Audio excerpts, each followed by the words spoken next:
how we're gonna study this. So here we have this character who does a very interesting action here.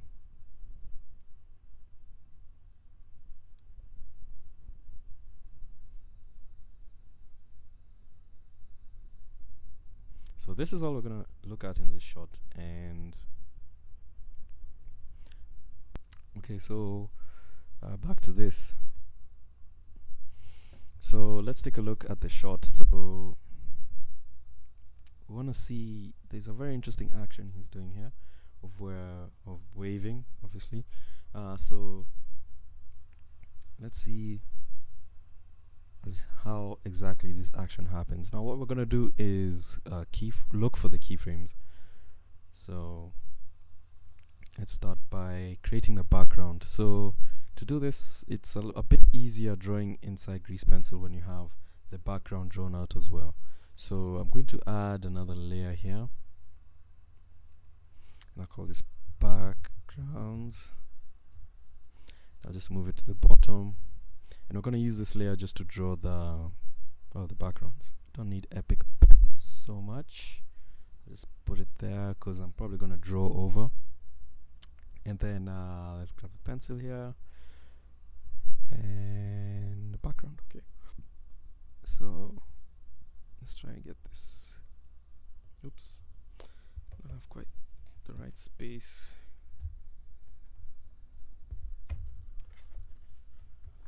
To draw good lines.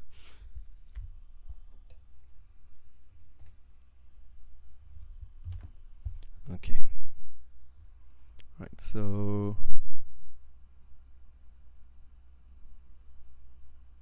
trying to draw like the pavement.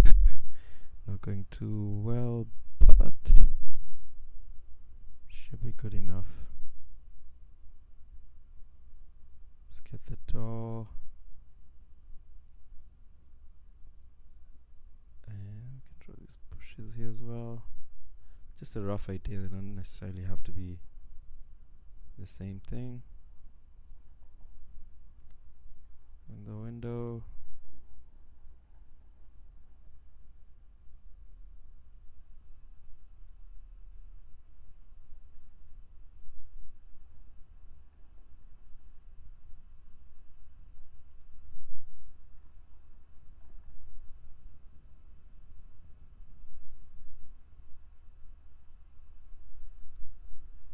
Right, there we go. And so we can work with this. It's a bit tilted, but I think it's okay. We just need a general idea of what's happening. Now we can switch over to drawing this guy. So let's start with the keyframes. So let's start by first figuring out where the keyframes could be. Now the keyframes, we're going to look for the keys first, and then we'll go in and look for the in-betweens, and I'll explain what those are as we go along. So the keys are going to be what you usually have in blocking. So let's imagine someone was blocking out this animation. Where would they put their keyframes? Keyframes would be the storytelling poses, the most important things, the one that has to be there in order for us to tell.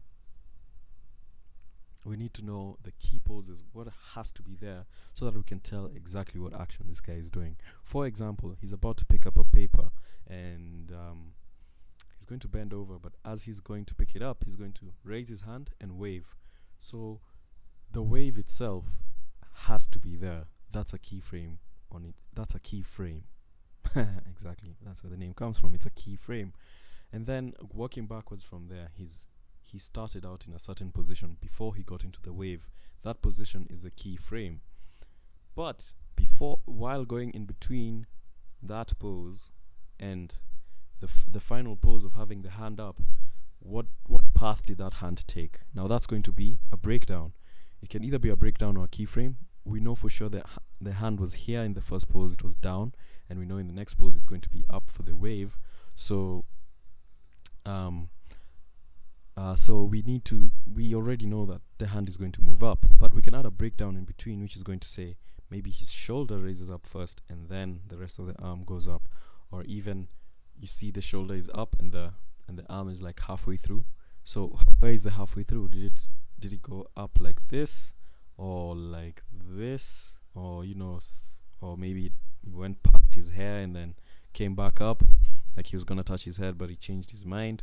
You know, it could be all sorts of things, but all of those actions are happening between the hand being down and the hand being up. So we need to take note of what's happening right there. But before we can get into worrying about in-betweens, we first need to think about the keys. So let's draw the keys. We're at 161, 611 right now. So we'll do, this guy's a bit big, so let's draw this. Draw the shoulders in. Line of action is straight down, so I don't even need to add it. We know his hips are gonna be like this.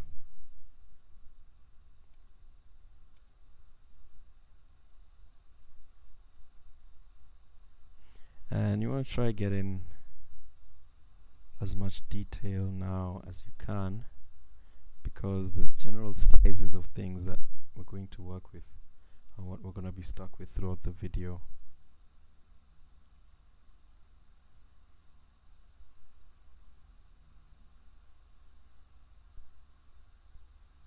Ooh, pressure sensitivity is on. That's okay. So for his head, we kind of need to tell which way he's facing.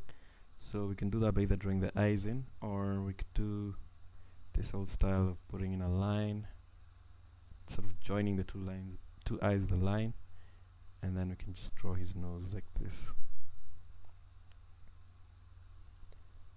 Ears, I sometimes draw ears, but I usually regret it later because they get a little complicated. They get a little annoying to draw when you're deep in it. Alright, so that's key number 1. I can write here K for key, because I believe that's a key. And then we can look for the next key. So you can see he raises his hand up. His face, his mouth starts moving as well. And then the eyes also start a little later. And then he hits this pose here. And then throws the wave. And then settles. Wave, settle. So you can see all the principles are being applied here. We have overlap, which is happening. You see his hand moves first, then the mouth moves, then the eyes move. In fact, the eyebrows actually move before his pupils even move. So you'll see a hand moves, you'll see hand. It's like 2 frames of the hand moving, and then the mouth starts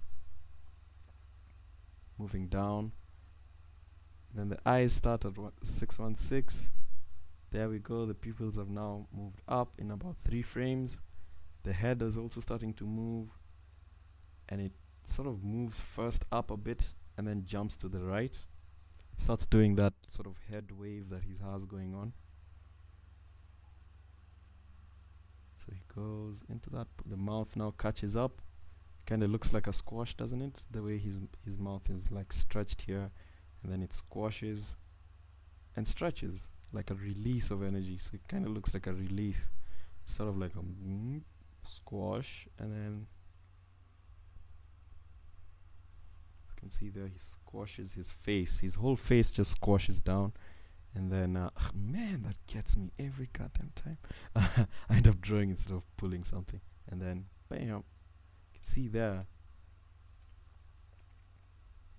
That's already a bigger shape there. So he's squashed in like he's preparing, and then he's man, I'm trying to multitask too many things. So he's squashing high. So you can, so just the way you see him go like that, that squash already starts telling your brain he's about to do something. He's gone from neutral and squashed down, something's coming. And that something is the high. As simple as that. So you see, bam, and his jaw sort of bounces as if like a well, it's not a bounce actually, he's actually talking. But you can see the build-up of energy. Okay, so 611, we have our first keyframe in. What would be our next key? And keep in mind, we're talking about storytelling keys, not necessarily keyframes. So I would actually just jump all the way back here and say that this is the final pose. So let's see, his head was really low down. Even his back is showing over his head, which is really funny. It's not really happening in mine, but that's okay. I think I still have the general idea down, but when he goes up now, that means I need to exaggerate it even more, just so that we can show that difference between being low and being higher. So now that I have background set and I have the line set, when I start to draw the second drawing, it'll only key this spot, which is really cool. So this hand is like here. Oh, let's get those shoulders in. So you can see the shoulders are slightly to the side, like this. And his arm has come out a bit more. It's like if it was here before, the green is what we had before. So you can draw over where it is now. You can see how far it's going to move.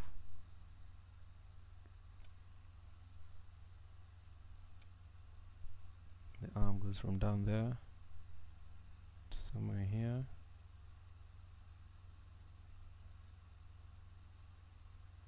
And this is actually coming from his shoulder raising up like this.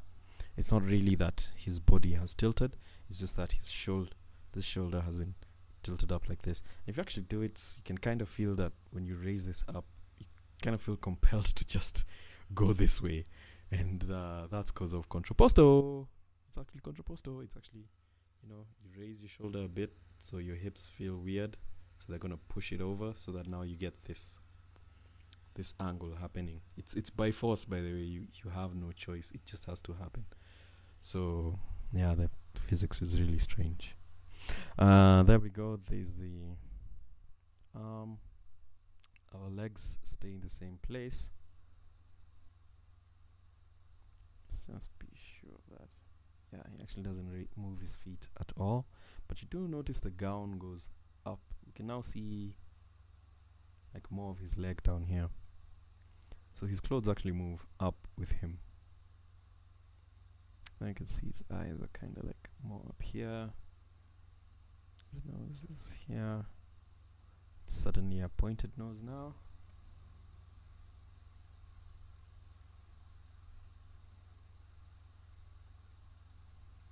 I just like how the eyebrows are. The mouth is not entirely closed.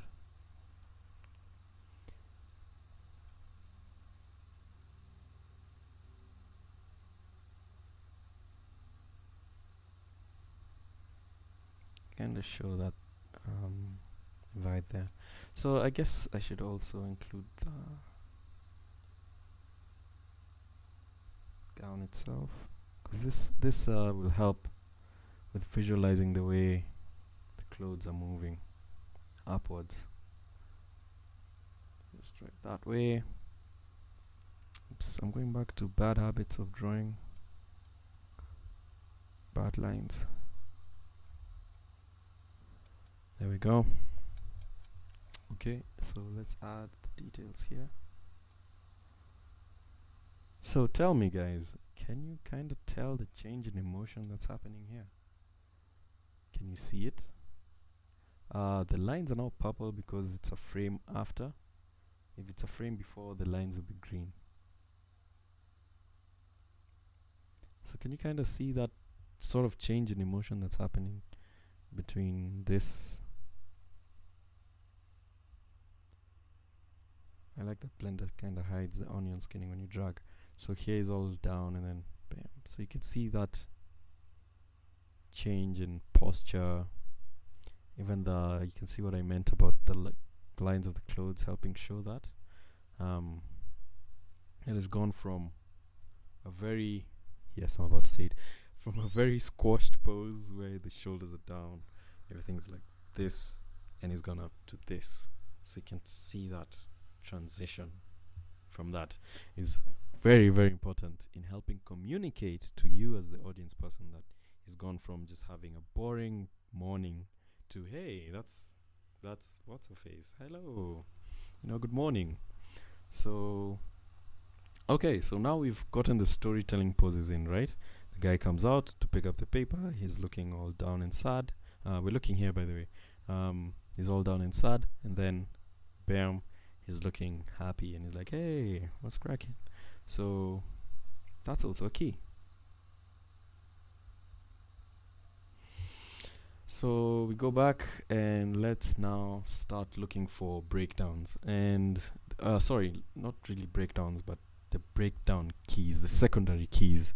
What we have right now is the storytelling keys, the ones we absolutely must have.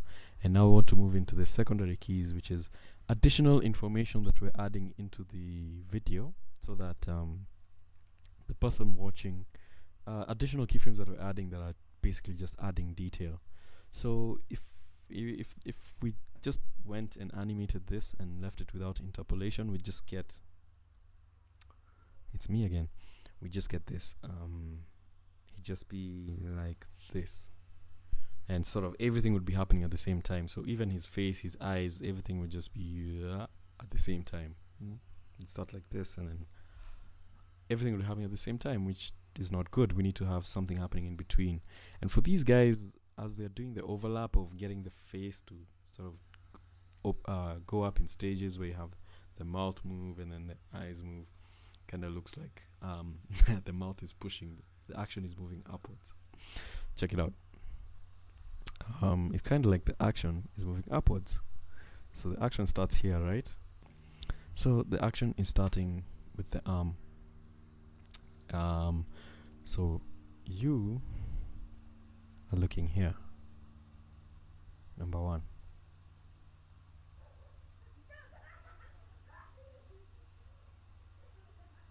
And then you see the mouth move here, number two. And then the eyebrows here, number three. And then the eyes move, four. And then now the head in general starts moving. This whole head starts moving, number five. So you can see the flow you're going through. You're going like this, 1, 2, 3, 4, 5. You're kind of the flow of energy of how he's moving is starting from the arm and moving upwards towards the face. So this means that if you as the person who are watching, you're sort of seeing that as overlap and you're seeing it as anticipation. It's kind of like anticipation. It's the way the eyes and the rest of the face are moving is like it's anticipating that action of the head moving. This 2, 3, and 4 are anticipating number 5. 1 gets the action going. 2 is like what happens to bring your attention here.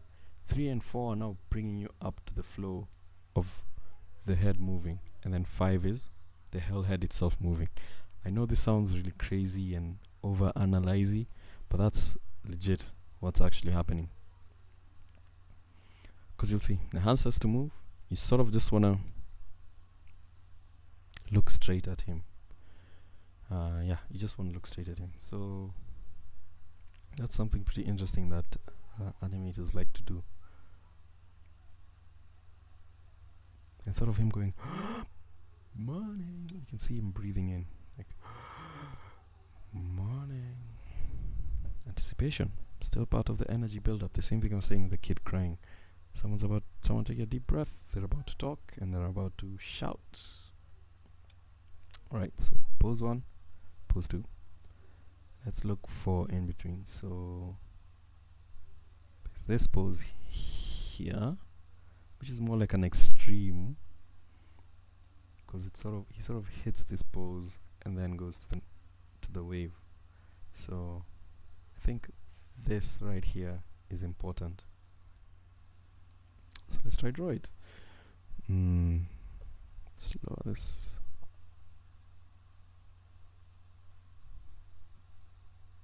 So generally it's moved up and to the right, then it moves to the left, in order to get to here.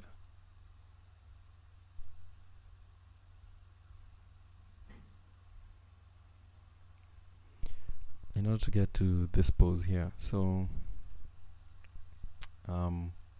get it there. So he's moved to the right, and then he'll go left. So the head is about here. Oops, it's wrong app.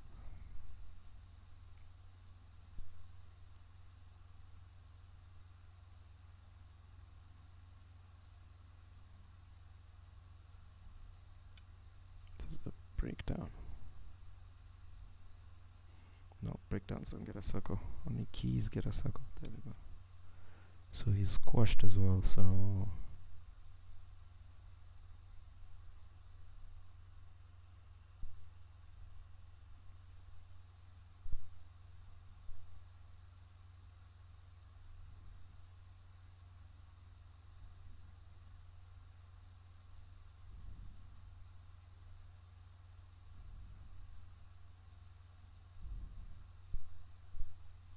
he's already getting that shoulder up. The arm is pretty close to where it's gonna end up.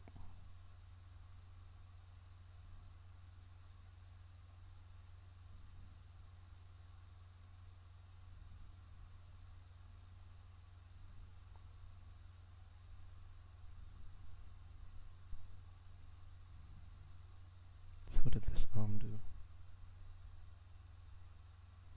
Pretty still. Its motion is kind of like the body mechanics motion, like just from the fact that he's soldiers. Oh my, okay. Just from the fact that his shoulders are moving means that this is gonna move as well automatically. So it just needs to move a tiny bit. So let's say in between these two.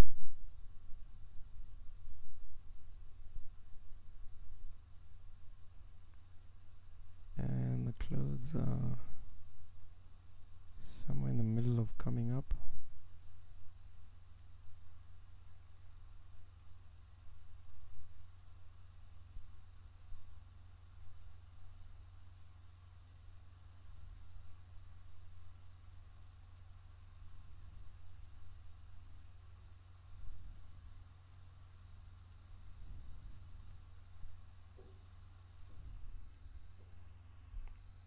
So it's going to the right, so it goes up, right, and it's not as high as the other one.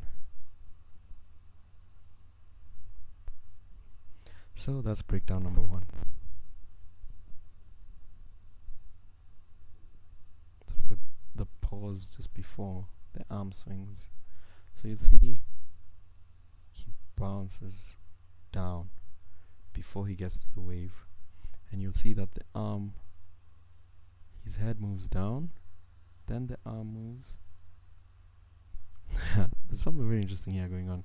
The head moves down, the arm moves, then the head moves up, the head stops, and the arm stops. So there's like the overlap is like not necessarily the arm is always behind the head, but it's just that everything is just happening at different times in different ways. So it looks like a nice wave going through the body when he does that. Bam, bam. So you can see we're getting the gist of what's happening here. So let's see if we can find a couple more keyframes. So there, arm starts moving.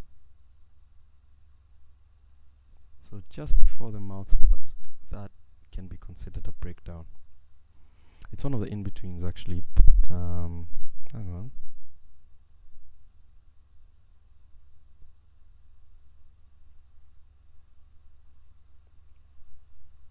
So what we'll do is we'll break these down like the old pose to pose style, where we'll do We'll find keys for individual parts of the body, and then we'll just key everything, the whole body.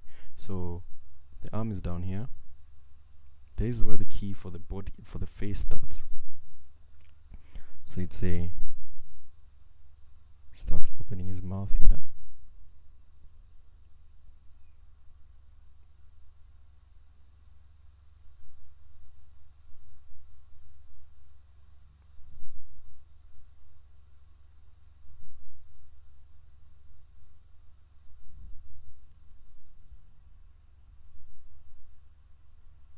Let's just get the keyframe before, so that we're not just seeing a bunch of lines on the screen.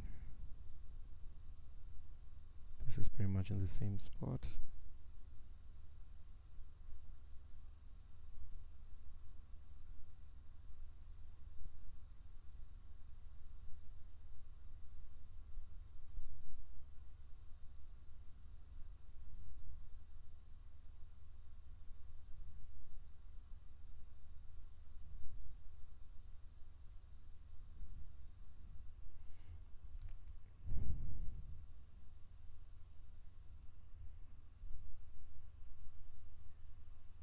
Can't really see what's going on, but it'll show once we get the other keyframes in. So there's our key. So let's remove the before and only show the after.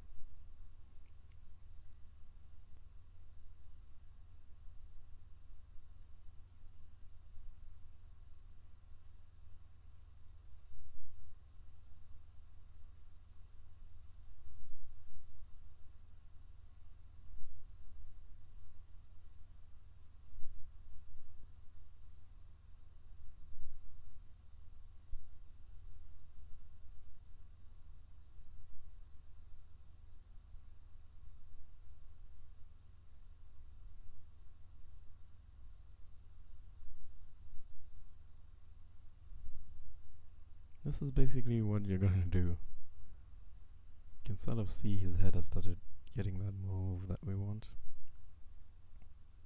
It's not as clean. Now this is where I start to hate drawing ears. And as the drawing progresses, I start to skimp out on detail. So just make sure everything is the way it should be.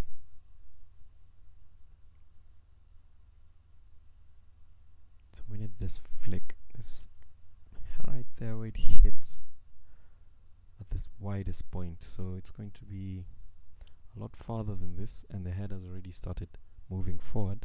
So for this one, we'll need to see both keyframes, and we can put the arm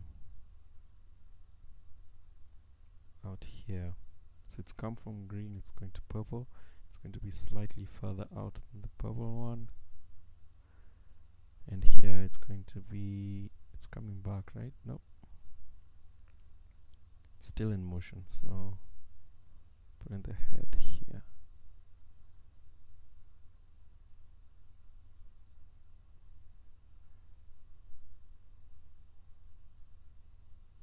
This hand is just going to be wobbling the whole shot because kind of messy with it.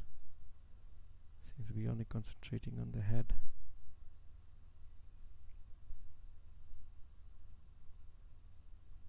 Feet are gonna wobble a bit, but shouldn't be as bad.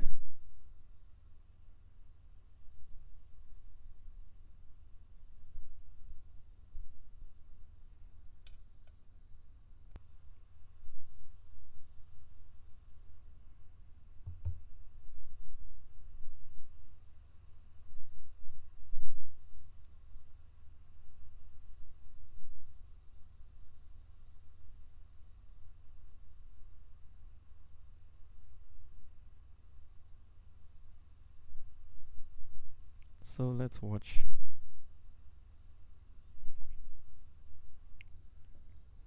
So you can see we're kind of getting the idea down. The arm movement, the flick is really showing.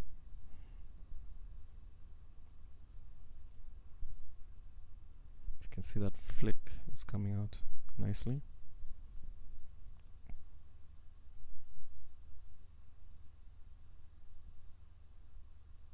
see sort of going like this in an arc. So just going straight this way. Like whoop. Really cool. So even when we add, say, something in between here, like there, we can look at the onion skinning and draw the other one in an arc like this. We can also get that arc in there. See, the head is kind of tilted like this as it's stretching.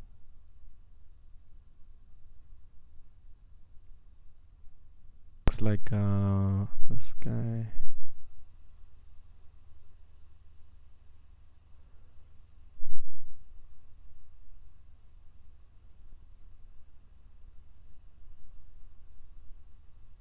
Good thing is I'm not very good at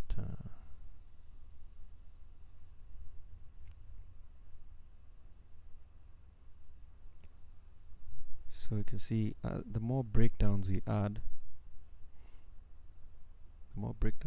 the more interesting it gets. So yeah, the arm is just all over the place. But I think we've learned something important here in terms of how we use the arcs to move the hand, how the body is overlapping, especially the hand, the head movement that was happening before. That was really, really cool. I like what they did there. Props to you guys over at Pixar. I'm sure there's all sorts of other things that I've missed out, but until I get how it's going to work, then oh, sorry, I don't know what I'm saying, gonna be distracted. Alright, so I think that's it for this particular shot. Let's move on to the next one, which is going to be the gnome sequence.